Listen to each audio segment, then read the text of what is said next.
Welcome back. And so I'm excited about this segment because we're delving into the arts and the creative economy. And it's an important conversation, especially after months of the renaming of our iconic National Arts Theatre to becoming the Wole Soyinka Center for Culture and Creative Arts. So what's happening with the old National Theatre and the new Wole Soyinka Center for Culture and Creative Arts? Let's find out from who should know. And we have with us right here in our Lagos studio the Director General of the Wole Soyinka Center for Creative Arts, not the National Theatre, right? It is the National Theatre. Tola Akirili. Oh, okay. So let's have the clarification. It is the National Theatre. Yeah, so my role is the National Theatre. The building was renamed the Wole Soyinka Center, but my role is across the whole country. Across the country? Yeah, but the building is the Wole Soyinka Center. Okay. Yes. So since the renaming of the building, what's the agenda of the new outlook, especially to enhance the visibility of that cultural icon? Well, obviously we now know it's a public-private partnership. It's been renovated to a really high standard with the help of the Bankers Committee. And so it's opened. We opened in December, so we're taking on a number of events that are coming up. And of course, my role is around the programming of, events coming up. And we have some really exciting things happening this month, next month. Obviously this month is, a lot of family events, Children's Day. So we have some musical shows coming up, some musical theatre coming up. We have an animation festival coming up. There's an opera coming up. So it's really exciting times. So the plan is to really kind of let people know that this building is open and get the public to really come in and interact with all the exciting things that are going on there. And so these activities that are coming up, do they have anything to do with what we're seeing more in the Nollywood space, where there are a lot of movies showing in the cinemas? And, some would say the National Theatre or the Wole Soyinka Center for Creative Arts should be taking up a lot of this market share to draw attention to the cultural icon. But we see that these partnerships with the Nollywood giants have done more with the private sector rather than the National Theatre. Well, it's private sector led. The spaces are available for people to have their events, to come and use it. The building itself, I don't know if you've been there recently, but it's obviously expression of different creative, movements, film, theatre spaces, exhibition spaces, a main ball for big music shows. So the idea is eventually we'll have an operator that will come in and obviously show films. But beyond that, we have, like I said, the main ball for big performances. And so this coming month, we have an opera, The Trial of Brother Jero. It's a Wole Soyinka production by Vesture Orchestra, which is really exciting. And we have I Wish, I Wish, which is also a musical theatre. It's a family show. And then we have animation festival coming up. There are lots of different things coming up. So it's a space which is privately used, and also our role is really to program as well to make sure that all ages can interact and really enjoy the space. So in there are 3 cinemas. There's the banquet hall, there are 2 exhibition halls, there's a main ball. So there's really a lot of sort of expression. Obviously we have Calix coming up in November, which is obviously a big fair for creativity by Frex and Bank. So there's actually quite a bit. We're also doing a recreation of Tales by Moonlight as well. That's also coming up in later on the year. And the play, Lola Shoneyi's play, The Secret Lives of Babasegi's Wives. That's also coming up later on the year. So it's a lot. It's going to be a lot happening, We're just warming up because we just opened, and it's a big building, so just settling down to all of that. So yeah, it's very, very, very exciting time for Nigerian creative industry, and also just the public, because that building was also built obviously for culture, for expression, creative expression. So lots to see. Watch the space. There's lots going to be going on in there. It sounds very exciting. Very exciting. It's very exciting. Very exciting. Because the last time I saw a play was a Terra Culture. Yes. I love it. Yeah. So we now have a lot more to see in places like the National Theatre. So let's talk about patronage in terms of the people that want to use it. I know you've lined up all of these programs. Patronage is important as well. How affordable is it for people that want to use the facility? I don't know whether you're free to say the amount here. And of course the attendance, people being able to pay for the culture of seeing live theatre How much of that have you noticed? There's scale. Are we scaling as much as we should, or the streaming platforms and all of this social media has actually distracted us from going to see, that, what it means to sit down and just watch people perform. Right? It's inexplicable. It's very powerful just to see a live performance. I love it. And I think when we think about what we're doing and the children coming in and seeing it and just being, when nowadays everything is screen time.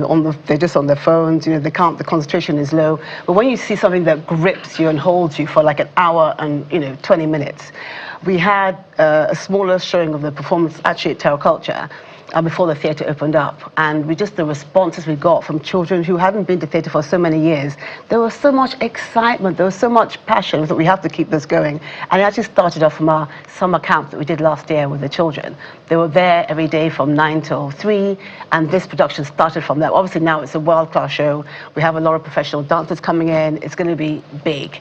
So it's really important that parents understand that you have to educate the children also through theatre, because there's so many messages that come through as well. And when you do the preparation for the theatre, the discipline to learn your lines, collaboration, being motivated to get up every day, show up, teamwork, people are relying on you to do your scripts. So there are a lot of skills from actually when you're learning. And just going back to your original question about using the space, well, it is private sector led now, and it is quite an expensive building to run, because obviously it's a 50-year-old building. It was purpose built, so all the facilities are actually there, but it is we have to balance it to make sure that we keep it sustainable for the next 50, 100 years. So I think that's why the public-private partnership is really good. You have the private sector in there to make sure that facilities being well maintained, we have it sustainable, and then we have the public sector to make sure that all the programming, all the things we want to do for the public are actually being done as well. So we're trying to balance it out. Like we have an animation festival coming up that's free for children through the ministry, through private sector partnerships. A lot of sponsorships are needed to really ensure that we can actually do this programming. So we do rely a lot on the private sector to support the work in the creative space of National Theatre.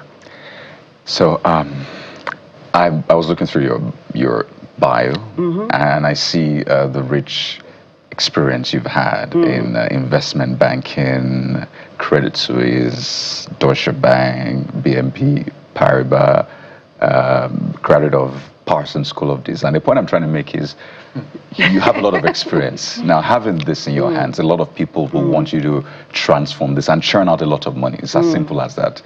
They want to see how well you're able to take on this big structure, the big system, and give us money. I know you know what I mean, right? And I was looking at Broadway tickets, for example. You see just how expensive they are. I mean, if you convert them to Naira, at some point you get for maybe $130, even more or less, depending on the week you go. So I want you to first tell us, what's the average ticket price?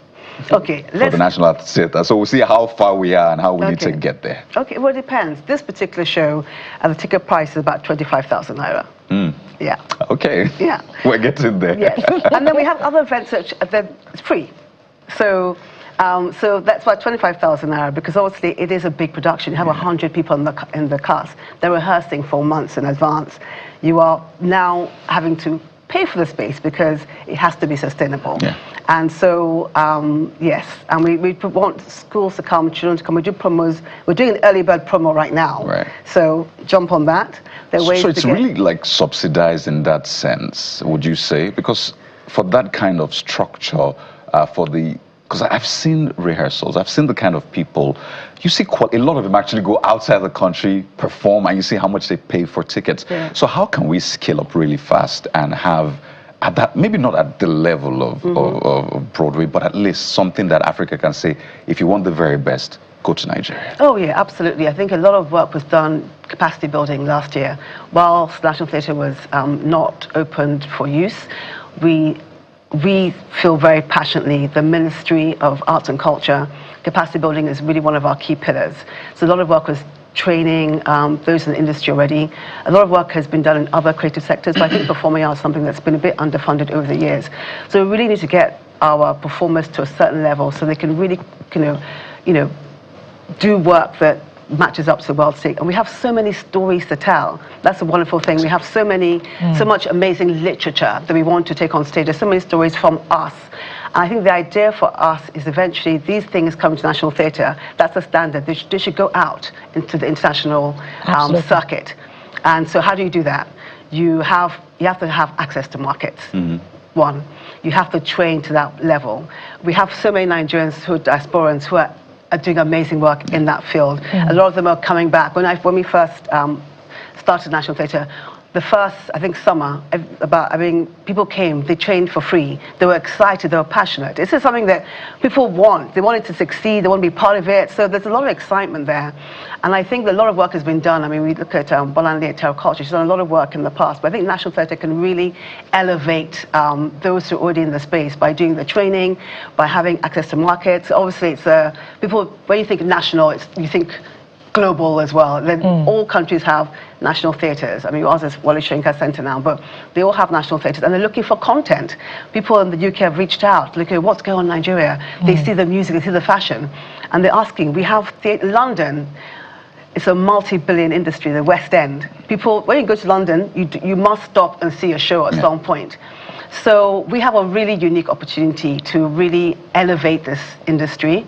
So we really want to call on those in the private sector to support the work that we're doing, because I think the minister, my minister, is really keen on just job creation and really adding value to the space and really giving Nigerians things that will really inspire them, children, elderly people, and interacting with the building. It's been so many years since people kind of came into the space. People have so many memories. I remember saying, I watched Ogunde play, I watched Shalimar, I was there for Festac, I saw this, I saw that. So we want people to really engage with the space and just have that feeling again. And it's beautiful. I mean, no expense was spared in the renovation. So we want you to come in, pick up a play, and the idea is that as we program, families can check, okay, what's happening in National Theatre this weekend? So is there a website? There is a website. There is a website. What's the website? nationaltheatre.gov.ng. No, beyond website, you should have a social media handle. Yes, there's social media. Yes. The National Arts Theatre has a handle. Speaking of training and vibrance, I recall there used to be Committee for Relevant Arts under the splendid trees of the National Theatre in those days. Yes. And there also used to be, talent hub, the artist village where thespians came. I hope those things are still happening. Absolutely. At the National Theatre. Yeah, we have a national troupe as well who will also do their. I mean, they celebrated World Dance Day just 2 days ago, and they had it, it was an outdoor performance. So we also use the outdoor space as well, because sometimes if you want to bring the community in, the cost of tickets and everything indoors can be. All right. Yeah. So if you're a thespian, a soul in the theatre, just catch up with the activities there on their website. We must thank you very much. We've been talking with Mrs. Tola Akirile, the Managing Director of the National Theatre. Thank you for coming on the program. Thank you so much. Thank you.